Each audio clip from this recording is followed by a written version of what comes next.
Good evening friends. कैसे हैं आप सभी? आई होप कि आप लोग अच्छे होंगे।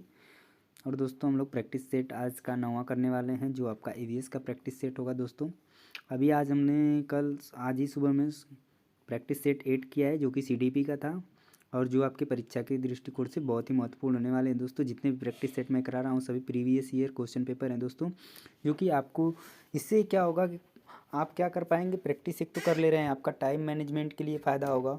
और ऊपर से क्या होगा दोस्तों, किस तरीके के क्वेश्चन इस समय एग्ज़ाम्स में पूछे जा रहे हैं ये आपको आइडिया लग जाएगा, जिससे आपको प्रिपरेशन करने में बहुत ही हेल्प मिलेगी दोस्तों। तो चलिए आज का वीडियो स्टार्ट करते हैं। आज का पहला क्वेश्चन है दोस्तों कि नीचे दिए गए जीवों के समूहों में से किनकी दृष्टि श्रेष्ठ होती है तथा वे मनुष्यों की तुलना में 4 गुनी अधिक दूरी की वस्तुओं को देख सकते हैं। तो चलिए दोस्तों इस क्वेश्चन का आप लोग आंसर दीजिए, ठीक है। और दोस्तों तब तक हम बता देते हैं कि यदि देखिए ईवीएस हो एसएसटी हो, ये आपके लिए बहुत ही महत्वपूर्ण जैसे कि सब्जेक्ट है दोस्तों। इसमें जो भी आपका क्वेश्चन अगर आंसर अगर आपको नहीं पता है तो आप गलत कर सकते हैं, अन्यथा यदि इसमें जितने आप सही करते हैं इसमें आपका 100% चांस जो रहता है क्लियर रहता है दोस्तों। जो भी अगर आपको आंसर पता है तो निश्चित रूप से ये आपके लिए स्कोरिंग सब्जेक्ट है दोस्तों। चलिए देखिए दोस्तों इस क्वेश्चन का आंसर क्या है कि जिसमें दोस्तों जो है कि मनुष्यों की तुलना में जिसकी दृष्टि जो होती है 4 गुना अधिक होती है दोस्तों। तो ये आपका राइट आंसर हो जाएगा, इसका ऑप्शन नंबर डी, ठीक है। चलिए नेक्स्ट क्वेश्चन देखिए दोस्तों, क्वेश्चन नंबर 62। ध्यान से पढ़िए, थोड़ा सा बड़ा क्वेश्चन है। नीचे दिए गए खेती करने के विवरण को पढ़िए और इस ढंग की पहचान कीजिए। यानी कि एक फसल, एक जो है कि खेती करने के विवरण दिया गया है, इसकी ढंग का पहचान करना है दोस्तों कि ये किस प्रकार की खेती है। जैसे आपका ऑप्शन में दिया है सिंचाई खेती, सहकारी खेती, झूम खेती या सीढ़ीनुमा खेती। तो इसको आप ध्यान से पढ़ें और इसका आंसर दीजिए। चलिए पढ़ते हैं। एक फसल को काटने के पश्चात खेत को कुछ वर्षों के लिए खाली छोड़ दिया जाता है। जैसे ही इस तरीके का क्वेश्चन है और इस तरीके से इसमें कोई लिखा गया है दोस्तों, तो आप लोग पढ़े होंगे निश्चित रूप से। आप लोगों को झूम खेती के बारे में बताया गया होगा। इसमें क्या करता है किसान कि इसमें खेती करने के बाद उस ज़मीन को कुछ समय के लिए छोड़ देता है, ठीक है, और अलग जगह पे फिर जाके खेती करने लगता है और फिर उसको भी छोड़ देता है। फिर इस तरीके से क्या करता है, तो ये जो खेती कहलाती है दोस्तों झूम खेती कहलाती है, ठीक है। ये आपका राइट आंसर हो जाएगा। और इससे हमेशा हर एग्जाम में दोस्तों एक क्वेश्चन निश्चित रूप से आना ही है, तो इसको आप लोग निश्चित रूप से याद रखेंगे। चलिए नेक्स्ट क्वेश्चन देखिए दोस्तों, क्वेश्चन नंबर 63। क्वेश्चन नंबर 63 क्या है दोस्तों कि आपने वाद्य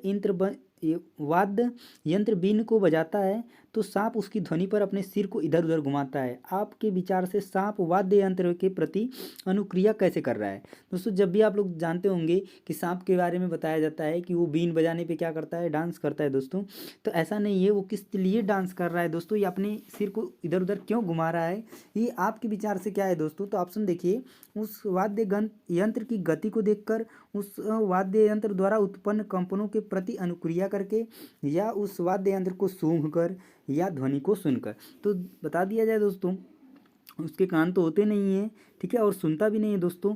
वो क्या करता है, उसके कंपनों के प्रति अनुक्रिया करके क्या करता है, उसका जो है कि इधर उधर अपने सिर को घुमाता है, ठीक है। चलिए नेक्स्ट क्वेश्चन, क्वेश्चन नंबर 64। ये सेशन आपके लिए बहुत ही इंपॉर्टेंट होने वाला है दोस्तों, क्योंकि जिस तरीके से क्वेश्चन आया है बस उसी से रिलेटेड आपको हर एग्जाम में क्वेश्चन देखने को मिलेगा। अगर आप 10 या 20 प्रैक्टिस सेट कर लेते हैं हर सब्जेक्ट के दोस्तों, तो निश्चित रूप से आपको पास होने से कोई नहीं रोक सकता है। बाकी अगर आप उसमें और भी स्कोर प्लस करना चाहते हैं, 100 प्लस करना चाहते हैं, तो आपको कंसेप्ट पर भी फोकस करना होगा दोस्तों, ठीक है। चलिए नेक्स्ट क्वेश्चन पढ़िए। परिवार एक इकाई होता है जिसमें माँ, पिता और उनके 2 बच्चे होते हैं। यह कथन क्या है दोस्तों? सत्य है, असत्य है, ठीक है। तो पहला ऑप्शन देखिए, सत्य है क्योंकि सभी भारतीय परिवार इसी प्रकार के होते हैं। सही नहीं है क्योंकि इस कथन में स्पष्ट करना चाहिए कि बच्चे जैविक होते हैं। सही नहीं है क्योंकि परिवार कई प्रकार के होते हैं तथा परिवार में केवल एक ही प्रकार में वर्गीकरण नहीं किया जा सकता। सत्य है क्योंकि यह किसी आदर्श परिवार का आकार है। तो चलिए दोस्तों देखते हैं इसका राइट आंसर क्या है। तो ये क्या है, सही नहीं है, क्योंकि दोस्तों जो परिवार है ये एक तरह का नहीं होता है। दो परिवार दो तरीके का होता है, एक संयुक्त परिवार होता है और जो इसमें बताया गया दोस्तों ये एक होता है, ठीक है, जिसमें क्या होते हैं, एक हमारा परिवार होता है जिसमें माँ बाप, भाई बहन, चाचा चाची, दादा दादी होते हैं, और एक में सिर्फ माँ माँ पापा और उसके बच्चे होते हैं, ठीक है। तो ये उसी प्रकार के परिवार को कहा गया है। तो ये सही नहीं है क्योंकि परिवार जो है कि कई प्रकार के होते हैं, ठीक है। चलिए नेक्स्ट क्वेश्चन देखिए दोस्तों, क्वेश्चन नंबर 65। क्वेश्चन नंबर 65 क्या है दोस्तों कि मानवों के पेट में अमाशय रस की प्रकृति कैसी होती है दोस्तों? क्षारीय होती है, उभयधर्मी होती है, उदासीन होती है, अम्लीय होती है। जो मानवों के पेट में अमाशय होती है दोस्तों, उसमें जो होता है कि एक रस होता है, उसकी प्रकृति क्या होती है? वह अम्लीय होता है कि क्षारीय होता है? जो क्या करता है, पाचन करने में सहायक करता है। जो भी हम खाते पीते हैं उसको पाचन करने में सहायक होता है। तो उसकी जो प्रकृति होती है दोस्तों, वो किस तरीके की होती है, ये आपको बताना है। तो चलिए इसका देखते हैं आंसर क्या होगा। तो ये क्या होता है दोस्तों, आपका अम्लीय होता है, एसिड होता है, जो क्या करता है, हमारे भोजन को पचा देता है। ठीक है। नेक्स्ट क्वेश्चन देखिए दोस्तों, थोड़ा सा बड़ा क्वेश्चन है, क्वेश्चन नंबर 66। क्या कर रहा है कि कक्षा 3 के एक शिक्षक ने अपने बच्चों को निम्नलिखित पेड़ों पौधों की पत्तियों को विभिन्न वर्गों में वर्गीकृत करने को कहा, जैसे नींबू, आम, तुलसी, पुदीना, नीम, केला आदि। कुछ विद्यार्थियों ने पत्तियों का वर्गीकरण इस प्रकार किया: दवाओं के गुण वाली पत्तियां और दवाओं के गुण से रहित पत्तियां, बड़ी पत्तियां और छोटी पत्तियां। शिक्षक ने समूह ए को सही माना और समूह बी को गलत। निम्नलिखित कथनों में से कौन सा कथन अधिगम और आकलन के प्रति शिक्षक के दृष्टिकोण को प्रतिबंधित करता है? इसका ऑप्शन पढ़िए दोस्तों। इसका ऑप्शन क्या क्या है? वर्गीकरण का काम बहुत विशिष्ट है और स्तरीकृत है तथा इसका एक ही सही उत्तर होता है। यह क्रियाकलाप पत्तियों से सूचना ग्रहण करने पर केंद्रित है, जिसका भिन्न अर्थ लगाया जा सकता है। बच्चे बहुत प्रकार के संदर्भों को कक्षा में ले आते हैं, जिसकी सराहना होनी चाहिए। या अपने अनुभवों पर निर्भर करते हुए बच्चे वर्गीकरण के बहुत से तरीकों का उपयोग कर सकते हैं। तो इसमें इस जो शिक्षक है दोस्तों, उसको ए ऑप्शन को सही माना है। तो इसके लिए जो क्या होगा, वो कौन सा आपका सही आंसर होगा दोस्तों, इसको बताना है। तो इसमें क्या बोला है दोस्तों कि वर्गीकरण का जो काम होता है वो बहुत ही विशिष्ट होता है और स्तरीकृत होता है तथा इसका एक ही सही उत्तर हो सकता है।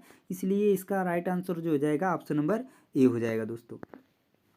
चलिए नेक्स्ट क्वेश्चन देखिए, क्वेश्चन नंबर 67। अगर दोस्तों आप लोगों को ये सेशन पसंद आ रहा है और इससे आपको कुछ लग रहा है कि नहीं आपके लिए मेहनत किया जा रहा है दोस्तों, तो वीडियो को लाइक और सब्सक्राइब चैनल को नहीं करना भूलिएगा, ठीक है। और अपने दोस्तों के साथ शेयर भी करिएगा, ठीक है। क्योंकि जब तक दोस्तों आपका एग्ज़ाम खत्म नहीं होने वाला है, तब तक ऐसे ही प्रैक्टिस सेट डेली आपको मिलता रहेगा और बाकी सभी सब्जेक्ट्स के प्रैक्टिस सेट आपको मिलने वाले हैं दोस्तों।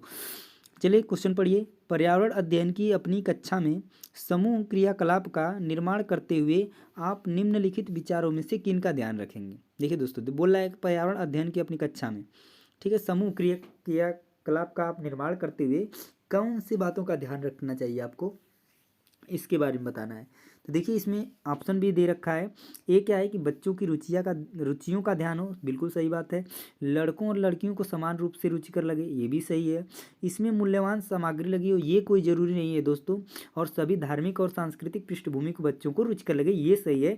तो इसमें जो आपका राइट आंसर हो जाएगा ए बी डी सी, कोई ज़रूरी नहीं है दोस्तों। तो ए बी डी किसमें आपका ऑप्शन नंबर सी, ये आपका राइट आंसर हो जाएगा, ठीक है। चलिए नेक्स्ट क्वेश्चन देखिए दोस्तों, क्वेश्चन नंबर 68। और दोस्तों बता दें, इस प्रैक्टिस सेट का जो प्लेलिस्ट है दोस्तों, प्लेलिस्ट में आपको सारे वीडियोस एक साथ मिल जाएंगे, जिससे आपको पढ़ने में आसानी होगा, ठीक है। तो आप प्लेलिस्ट में जाकर खोज सकते हैं। इसमें आपका प्रैक्टिस सेट के नाम से है, प्रीवियस ईयर पेपर के, ठीक है। इसको आप सर्च कर सकते हैं, ये आपको यूट्यूब पे मिल जाएगा, ठीक है। निम्नलिखित सभी कथन पर्यावरण अध्ययन में सामूहिक रूप से क्रियाकलापों में संलग्न शिक्षकों और विद्यार्थियों के पक्ष में तर्क प्रस्तुत करते हैं, केवल एक कथन को छोड़कर। यानी कि एक कथन जो है दोस्तों गलत है, बाकी सब कथन सही हैं। ये आपको निगेटिव ढूंढना है कि वो कौन सा कथन है।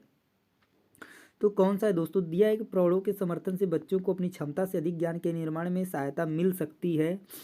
बच्चे परस्पर सामंजस्य और सहयोग करना सीखते हैं, सही है दोस्तों। बच्चे दूसरे बातों से बहस करने से अधिक सीखते हैं। समूह क्रियाकलापों की वजह से बच्चे अंक उपलब्धि में अच्छा सुधार प्रदर्शित करते हैं, ये गलत है दोस्तों, यही निगेटिव है, ठीक है। तो ये आपका राइट आंसर भी हो जाएगा। चलिए क्वेश्चन नंबर 69। क्वेश्चन नंबर 69 क्या है दोस्तों? समूह कार्य से पर्यावरण अध्ययन कर रहे बच्चों की सामाजिक व्यक्तिक विशेषताओं के आकलन के लिए निम्नलिखित में से कौन सा उपकरण सर्वाधिक उपयुक्त होगा? तो कौन सा जो उपकरण होगा आपके लिए सर्वाधिक उपयुक्त होगा दोस्तों? निर्धारण मापनियाँ, दत्त कार्य, कागज पेंसिल परीक्षण या मौखिक प्रश्न। इसमें क्या होगा दोस्तों? तो इसमें जो आपका राइट आंसर हो जाएगा दत्तकार होगा, सॉरी दोस्तों, इसमें आपका राइट आंसर दत्तकार हो जाएगा। यानी कि जो आप काम दे रहे हैं उनको करने के लिए, क्योंकि समूह कार्य से समूह के कार्य की बात की गई दोस्तों, वो भी पर्यावरण अध्ययन से, ठीक है। तो इसमें आपका जो दत्त कार्य है, क्योंकि व्यक्तिक बोल दिया दोस्तों, सामाजिक व्यक्तिक विशेषताओं के आकलन के लिए बोल दिया है, इस वजह से ऐसा हो जाएगा, ठीक है। दत्त कार्य होगा आपका, निर्धारण मापनीय नहीं होगा, ठीक है। चलिए क्वेश्चन नंबर 70 देखिए दोस्तों। नीचे पौधों के बारे में बच्चों के कुछ सहजानुभूत विचार दिए गए हैं, इनमें से कौन सा विचार वैज्ञानिक दृष्टि से ठीक है दोस्तों, ये बताना है आपको। तो घास जो है पौधा नहीं है, कुछ सब्जियां फल होती हैं, बीज किसी पौधे का हिस्सा नहीं होते, या गाजर और बंद गोभी पौधे नहीं है। तो इसमें आपका राइट आंसर क्या होगा दोस्तों? बोला है कि घास पौधा नहीं है, क्या ठीक है। कुछ सब्जियां फल होती हैं, ये सही है दोस्तों। कुछ सब्जियां जो है कि क्या होती हैं, फल होती हैं, ठीक है। बीज किसी पौधे का हिस्सा नहीं होते, गलत बात है दोस्तों। गाजर और बंद गोभी पौधे नहीं है, ये तो गलत बात है। तो आपका राइट आंसर हो जाएगा दोस्तों ऑप्शन नंबर बी, ठीक है। यानी कि कुछ सब्जियां जो है कि फल होती हैं, ठीक है। क्वेश्चन नंबर 71 पे चलिए दोस्तों। क्वेश्चन नंबर 71 क्या है दोस्तों कि कक्षा 4 की एक शिक्षिका ने अपने विद्यार्थियों से कहा कि कुछ वयोवृद्ध लोगों से यह पूछिए कि जब वे जवान थे तो क्या उन्होंने कुछ ऐसे पौधे देखे थे जो आजकल नहीं दिखाई देते। उपर्युक्त प्रश्न के पूछे जाने पर निम्नलिखित में से किस कौशल के आकलन की संभावना नहीं है दोस्तों। अगर इस तरीके का क्वेश्चन पूछ रहा है दोस्तों तो आप क्या करेंगे, और इसमें आकलन आप बोल रहा है कौशल के आकलन की संभावना नहीं है, तो किसकी नहीं दोस्तों? प्रयोग, इसमें चर्चा, प्रश्न पूछना, व्यक्ति। देखिए दोस्तों इसमें साफ साफ पता चलता है चर्चा भी हो रहा है, प्रश्न पूछने की भी बात हो रही है, व्यक्ति भी हो रहा है, पर प्रयोग यहाँ पर कोई नहीं हो रहा है दोस्तों। तो इसमें जो आपका राइट आंसर हो जाएगा प्रयोग जो है कि राइट आंसर हो जाएगा, यानी कि इसकी संभावना यहाँ पर नहीं है प्रयोग करने की, ठीक है। क्वेश्चन नंबर 72 पे चलिए दोस्तों। क्वेश्चन नंबर 72 क्या है? एक शिक्षक प्रत्येक बच्चे को अपने घरों की रद्दी सामग्री से कुछ उपयोगी वस्तु बनाने को कहता है, शिक्षक का शैक्षिक अभिप्राय नहीं है। क्या नहीं है दोस्तों? तो बच्चों को पुनः चक्रण, पुनः प्रयोग और रूपांतरण की समझने देने में, ठीक है। कड़े कड़े से बनी श्रेष्ठ वस्तुओं की प्रदर्शनी आयोजित करना, कक्षा के श्रेष्ठ विद्यार्थियों के बारे में निर्णय लेना, या बच्चों में सृजनशीलता का विकास करना। कौन सा नहीं है दोस्तों? तो ये है कक्षा के श्रेष्ठ विद्यार्थी के बारे में निर्णय करना, ऐसा कोई जरूरी नहीं है दोस्तों, ठीक है। ये आपका राइट आंसर हो जाएगा, ठीक है।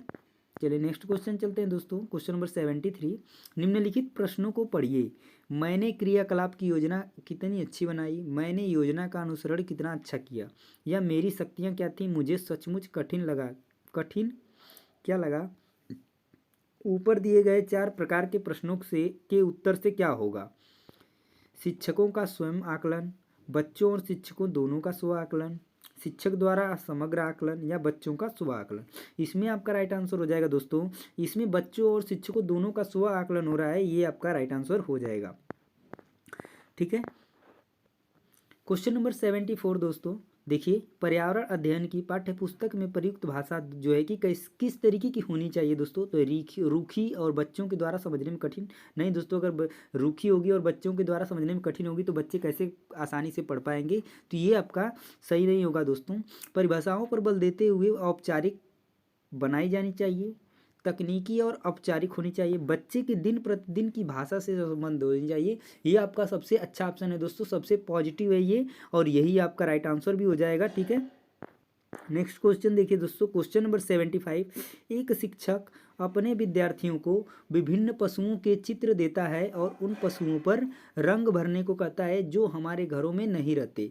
इस क्रियाकलाप का उद्देश्य है, इस क्रियाकलाप का कैसा उद्देश्य है दोस्तों? तो यह एक सृजनात्मकता का विकास करना, अवलोकन का विकास करना, वर्गीकरण कौशल का विकास करना, या डाटा संग्रह का विकास करना। ये किस तरीके का है दोस्तों? इसमें आपको बताना है। तो पहला है देखिए ABCD। तो पहला दोस्तों निश्चित रूप से है, अवलोकन भी है, वर्गीकरण भी है, पर डाटा संग्रह नहीं है दोस्तों। तो इसमें आपका राइट आंसर हो जाएगा ऑप्शन नंबर डी, ठीक है। चलिए दोस्तों आज हम लोग 15 क्वेश्चन ही करते हैं इस सेशन में। अगले के वीडियोस में हम आपके लिए 30 क्वेश्चन लाएंगे। अगर आप लोग वीडियोस को लाइक, सब्सक्राइब और प्यार देते हैं तो आगे हम आपके लिए 30 क्वेश्चन भी एक सेशन में लाएंगे। अभी आज जो है कि 15 मिनट में 15 क्वेश्चन आपके लिए बेस्ट क्वेश्चन लेके आए हैं, ठीक है। अगर चाहते हैं आपकी आगे भी हम ऐसे वीडियो बनाते रहें तो चैनल को लाइक, सब्सक्राइब और शेयर करना ना भूलें दोस्तों। अब मिलते हैं अगले वीडियो में, तब तक के लिए जय हिंद, जय भारत।